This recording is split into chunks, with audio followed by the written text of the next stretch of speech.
Hello प्यारो बच्चों, आज हम ग्रेटेस्ट इंटीजर्स फंक्शन पढ़ने जा रहे हैं। उसी का छोटा पार्ट है fractional part function and least integer function. ये दोनों का बहुत ज़्यादा ही यूज़ होता है compare to this one. Okay, जिस तरह हम लोगों ने मॉडुलस पढ़ा था तो मॉडुलस में देखा होगा कि आपने हम लोगों को साइन दिए थे x 2 लाइन, उसी तरह ये तीनों एक तरह का रिप्रेजेंटेशन है वो ग्रेटेस्ट इंटीजर फंक्शन का, ये फ्रैक्शनल पार्ट फंक्शन का ये, और लीस्ट इंटीजर फंक्शन का ये। Greatest integer function broadly use होता है, इसीलिए उसको हम लोग कभी GIF फंक्शन भी बोलते हैं। ओके, तो हम लोग थोड़ा सा इसको वन बाय वन देखते हैं क्या होता है। Any real number is represented as sum of integral part and fractional part. That is हम लोग कोई भी एक रियल नंबर है उसको लिख सकते हैं ऐसे एंड ऐसे। ओके, और हम लोग नॉर्मली हम लोग ऐसे लिखते हैं, इसको I से रिप्रेजेंट करते हैं और इसको F से रिप्रेजेंट करते हैं। लिखने में थोड़ी आसानी होता है, इसीलिए इसको बोलते हैं हम लोग integral part of X। Part of X that means ये हमेशा का हमेशा एक इंटीजर को शो करेगा, और इसको बोलते हैं हम लोग फ्रैक्शनल पार्ट ऑफ X।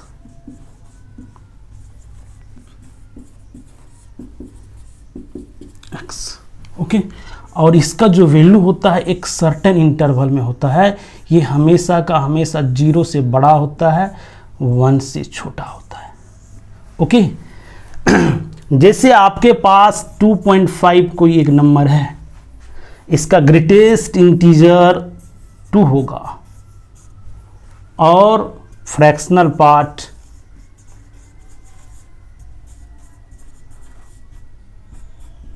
0.5 होगा। और दूसरा कोई अनदर वे नहीं है लिखने का इसे कि हम इसको 3 लिख दें और इसको -0.5, क्योंकि फ्रैक्शनल पार्ट हमेशा का हमेशा आपका पॉजिटिव ही होगा। ओके, तो हम लोग इसको थोड़ा सा ऐसे भी समझें तो अच्छा रहेगा। वो क्या है कि देखिए 2.5 को आप 2 + 0.5 लिखिए, 3 + -0.5 लिखिए, 1 + 1.5 लिखिए। हमने ऐसा इसीलिए लिखा कि हम इसको इंटीग्रल लिखने का कोशिश कर रहे थे। ओके, तो हम ये लिखे और ये लिखे। अब फ्रैक्शनल पार्ट का जो प्रॉपर डेफिनेशन है उसके अनुसार फ्रैक्शनल पार्ट हमेशा पॉजिटिव होना चाहिए, लेकिन 1 से छोटा होना चाहिए।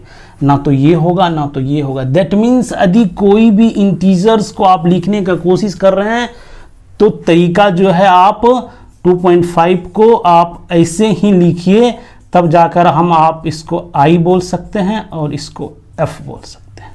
ठीक है, जैसे आप इसको लिखना है 3.7 का ग्रेटेस्ट इंटीजर 3 होगा और फ्रैक्शनल पार्ट 3.7 का 0.7 होगा।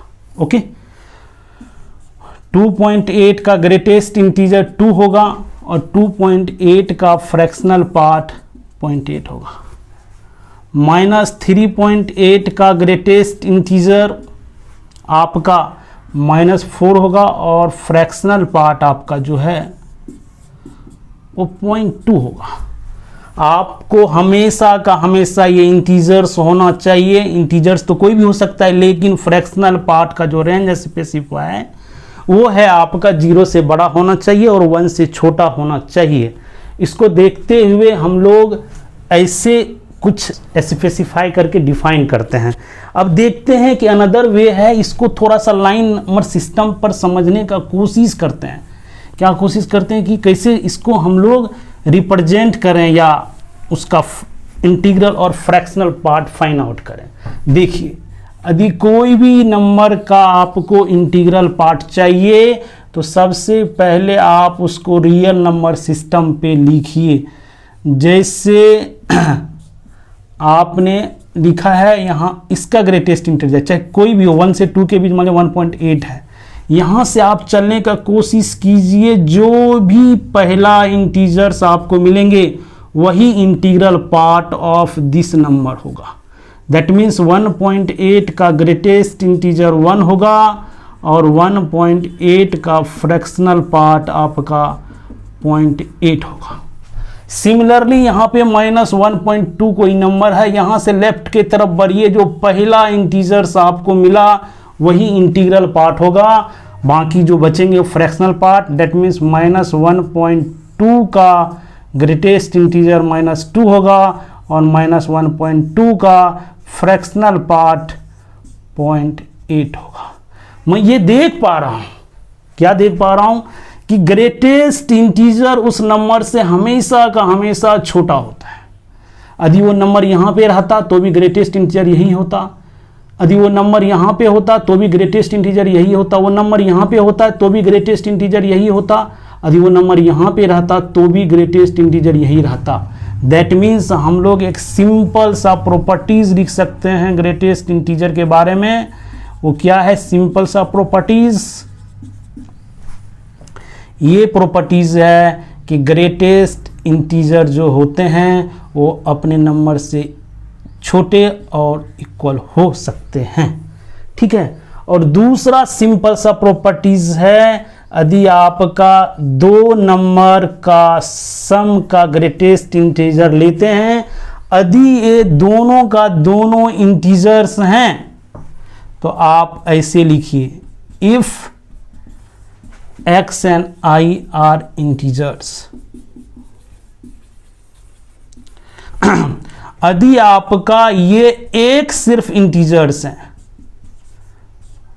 तो आप इसको ऐसे लिखें, if i is an integers। Okay, तो लिटिल बिट यही कंसेप्ट है greatest integer and fractional part का। अब थोड़ा सा स्मॉलेस्ट इंटीजर के बारे में देखिए। दैट मीन्स यदि आपका यहाँ पे कोई नंबर है, लेट अस सपोज 0.5, तो उसका ग्रेटेस्ट इंटीजर 0 होगा और लीस्ट इंटीजर्स 1 होंगे। यदि यहाँ पे कोई 2.5 है तो उसका ग्रेटेस्ट इंटीजर 2 होगा और लीस्ट इंटीजर फंक्शन 3 होगा। दैट मीन्स 2.8 का ग्रेटेस्ट इंटीजर 2 होगा, 2.8 का फ्रैक्शनल पार्ट 0.8 होगा और 2.8 का लीस्ट इंटीजर्स वैल्यू 3 होंगे। ओवरऑल थोड़ा सा यही नॉलेज आपको दे रहा हूं। लेट अस सपोज यदि किसी का ग्रेटेस्ट इंटीजर 3 है तो हम लोग देखते हैं कि x का वैल्यू क्या होगा।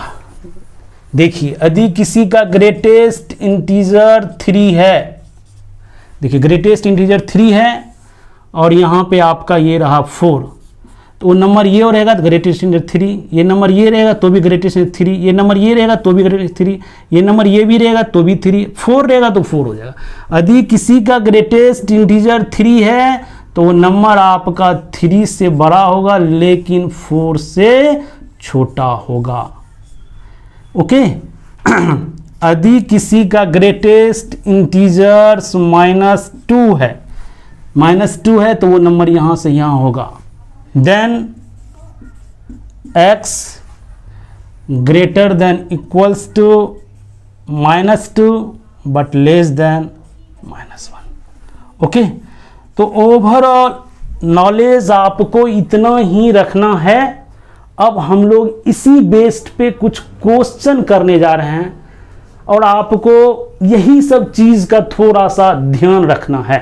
ओके, फर्स्ट एग्जांपल आपका है x-2 का ग्रेटेस्ट इंटीजर 5 है और आपको x का वैल्यू फाइंड आउट करना है। तो देखिए, सिंपल सा वे है कि अभी जस्ट बोले थे यदि दो नंबर का ग्रेटेस्ट इंटीजर फाइंड आउट करना हो, यदि उसमें आपको दोनों का दोनों इंटीजर्स हैं तो इंटीग्रल पार्ट का साइन हट जाएगा, यदि एक है तो सिर्फ बाहर हो जाएगा। तो इसको हम लिख सकते हैं greatest integer -2 equals to 5, greatest integer equals to 7। यदि किसी का ग्रेटेस्ट इंटीजर यदि 7 है तो नंबर 7 से बड़ा होगा, लेकिन 8 से छोटा होगा और 8 के इक्वल नहीं होगा। x greater than 7 but less than 8, that means आप लिख सकते हैं x belongs to 7 to 8, close open. दूसरा example, greatest integer again mod greater than equals to 5 हो तो x फाइंड आउट करना है। तो देखो अब हम मॉडलस आ गया, पहले मॉडलस से इंडिपेंडेंट हो जाए तब हम लोग ग्रेटेस्ट इंटीजर के बारे में सोचें। तो यदि कोई नंबर 5 या 5 से बड़ा है तो उसका मॉडलस जो होता है वो हमेशा आपका क्या होगा, -5 से छोटा और +5 से बड़ा। ये मॉडलस का काम फिनिश। अब हम लोग ग्रेटेस्ट इंटीजर के बारे में सोचते हैं। तो देखिए यहाँ ग्रेटेस्ट इंटीजर -5, ये रहा -4, ये रहा 4, ये 5 वगैरह वगैरह पॉइंट्स। अब किसी का ग्रेटेस्ट इंटीजर -5 से छोटा है, इसका मतलब है कि -6 भी हो सकता है, -7 भी हो सकता है, -8 भी हो सकता है। देखो -4.5 का ग्रेटेस्ट इंटीजर -5 होगा, तो दैट मीन्स आपका x का वैल्यू इससे छोटा और साथ ही साथ यदि ग्रेटेस्ट इंटीजर 5 या 5 से बड़ा है तो नंबर 5 से बड़ा होगा, क्योंकि इसका भी ग्रेटेस्ट इंटीजर 5 ही होगा, इसका 5 होगा और नेक्स्ट का जो भी होगा, लेकिन जो भी ग्रेटेस्ट इंटीजर होगा 5 से बड़ा होगा। यहाँ से आपको पता चला कि x लेस देन -4, इक्वल नहीं लगाएंगे, इक्वल लगाएंगे तो फिर -4 हो जाएगा। यहाँ पर इक्वल लगाएंगे क्योंकि 5 मुझे चाहिए, क्योंकि 5.5 का भी ग्रेटेस्ट इंटीजर 5 ही होता है। ठीक है, x greater than equals to 5। यहाँ से आपका आंसर हो गया x बिलोंग्स टू -∞, -4, ये यूनियन सॉरी ये ओपन इंटरवल, ये भी ओपन इंटरवल, लेकिन यहाँ पे क्लोज हो जाएगा। ओके, चलिए अब हम लोग नेक्स्ट अगेन एक और क्वेश्चन देखो। अब हम लोग ग्रेटेस्ट इंटीजर सीरीज से रिलेटेड विथ क्वेश्चन करने जा रहे हैं।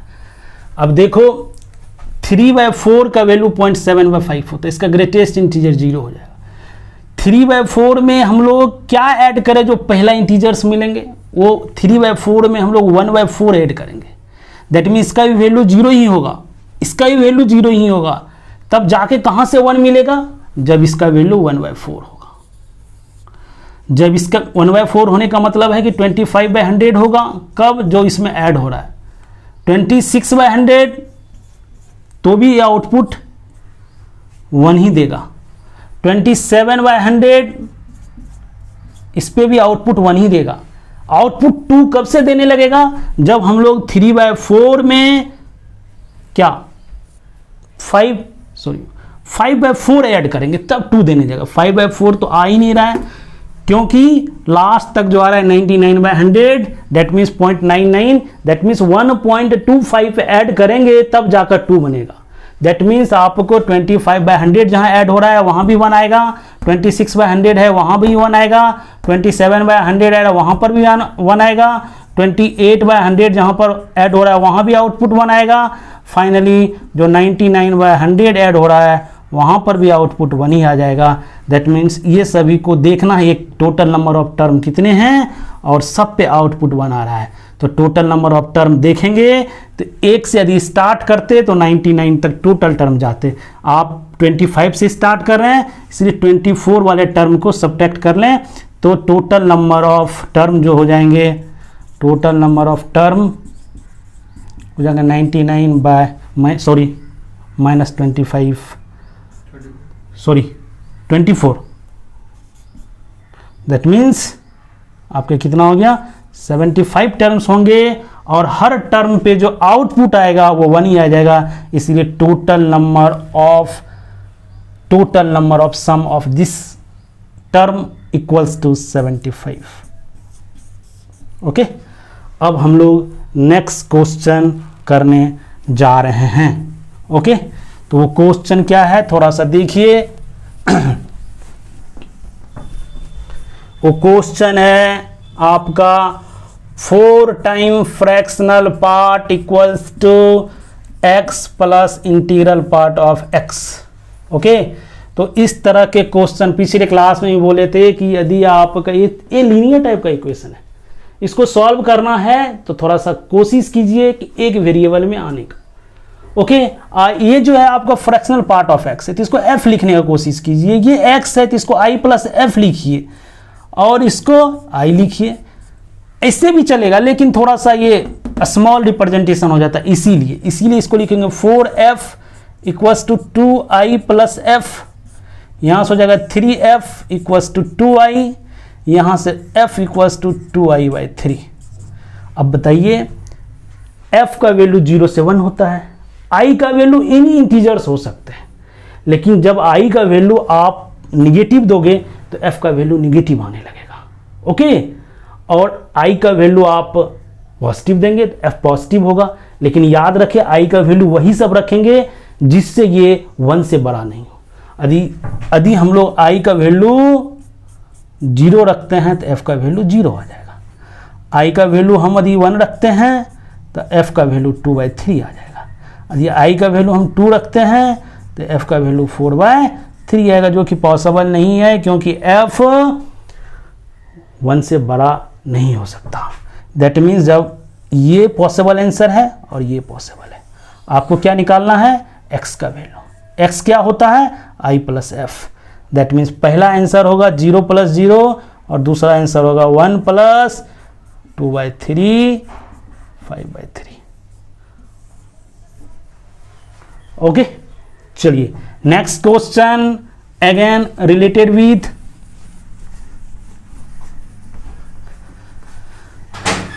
इक्वेशन। बंद करो।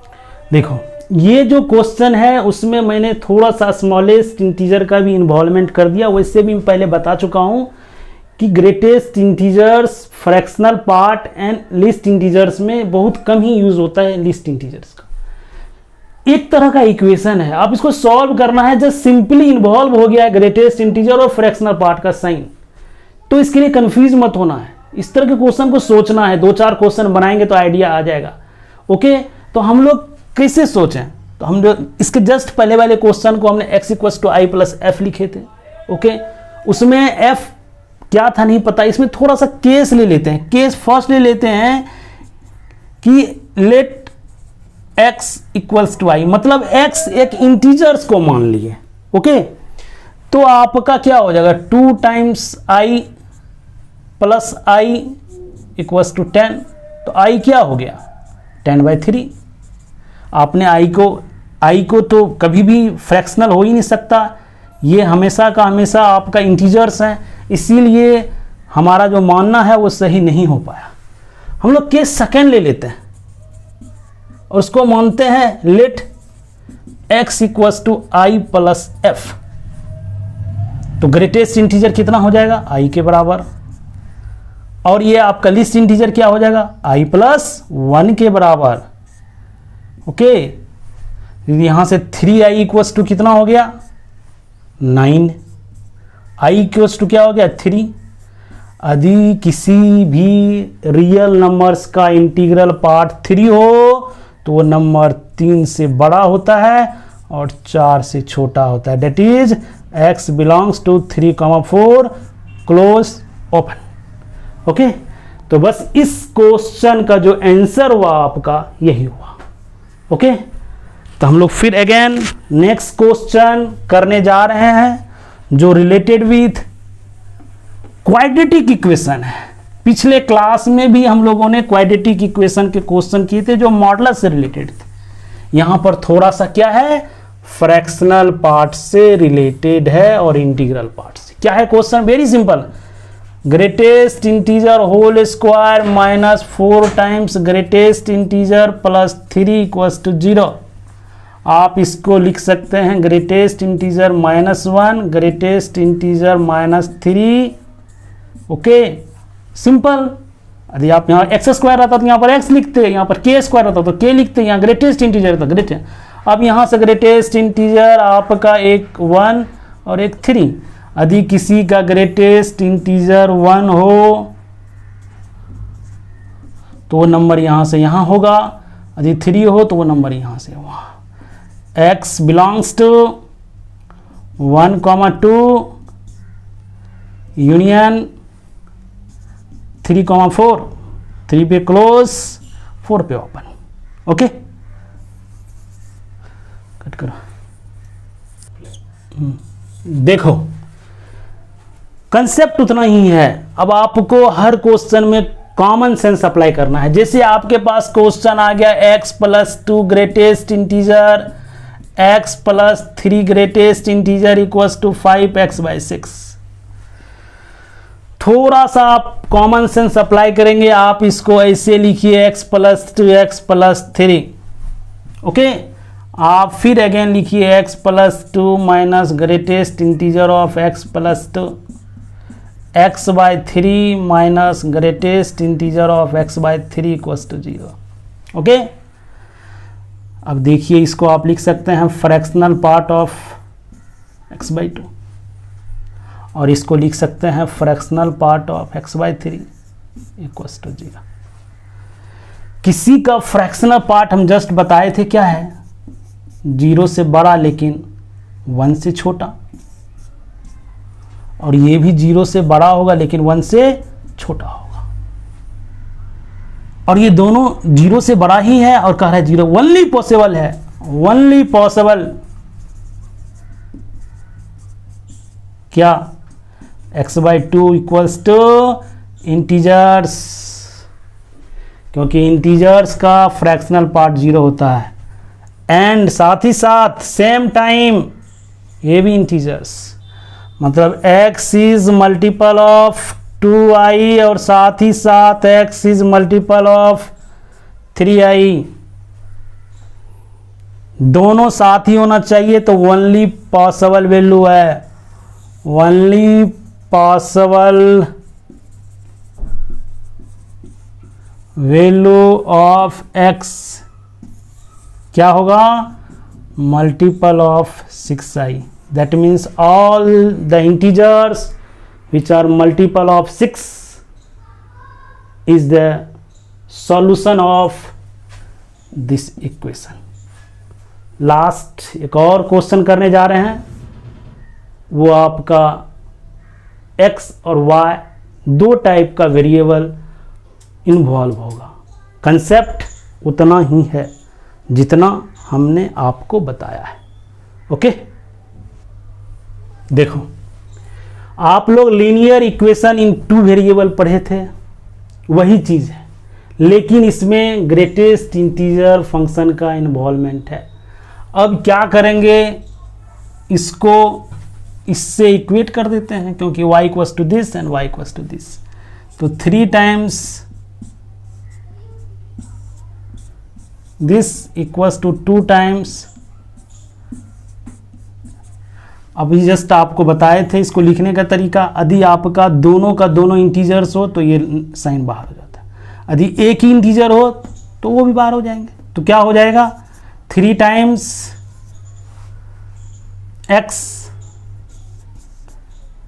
प्लस ये 3 हो जाएगा, क्योंकि इसको लिखेंगे ग्रेटेस्ट इंटीजर +1, तो 3 times greatest integer +3 minus 5 2 times greatest integer -2 + 3 तो यहाँ से हो जाएगा 3 times greatest integer -2, 2 times greatest integer +1, यहाँ से क्या हो जाएगा, इस साइड आ जाएगा ग्रेटेस्ट इंटीजर इक्वल्स टू 3। इसको तो हम पहले ही बना चुके हैं कि ग्रेटेस्ट इंटीजर 3 होगा, तो क्या होगा, x 3 से बड़ा और 4 से छोटा। अब क्या करना है, ग्रेटेस्ट इंटीजर 3 है तो यहाँ पे पुट कर दीजिए, तो y का वैल्यू आ जाएगा, y equals to 3 times greatest integer +3 - 5, तो 3 टाइम्स ग्रेटेस्ट इंटीजर, ग्रेटेस्ट 3 के बराबर है, तो यहाँ से क्या हो जाएगा, 3 × 3 + 5, यहाँ से y इक्वल्स टू 9 + 12 - 7, x का वैल्यू ये रहा और y का वैल्यू ये रहा। अब आपसे पूछ सकता है कि x + y क्या होगा, x - y क्या होगा, कुछ भी पूछ सकता है, बस ये सॉल्व करना था। तो हमने x का वैल्यू निकाला, 3 से 4 के बीच है, 3 पे क्लोज, 4 पे ओपन, और y का वैल्यू एग्जैक्ट 7 होगा क्योंकि y एक इंटीग्रल वैल्यू को ही रिप्रेजेंट करेगा। ओके, तो आज हमने आप लोगों को greatest integer, fractional part and least integers के बारे में आइडिया दी। जो अलजेब्रिकली इक्वेशन इन्वॉल्व हो सकता था उसका हमने सॉल्यूशन बताया। जब आप इसको बेसिकली आपका इसका यूज जो होता है वो कैलकुलस में बहुत ज़्यादा होता है। एरिया इंक्लोज बाय कर्व पढ़ेंगे तो वहाँ पे भी बहुत ज़्यादा है। फिर फंक्शन के क्वेश्चन कराएंगे, डिफरेंशिएशन करेंगे, बहुत सारे हैं इसके। जस्ट आपको ब्रीफ एक नॉलेज देने का कोशिश किए। आप इसको आसान समझिए। वैसे भी मैथ समझ में आता है तो आसान है, नहीं समझ में आता है तो डेफिनेटली वो उस लड़के के लिए टफ। तो आज के लिए इतना ही, बाय।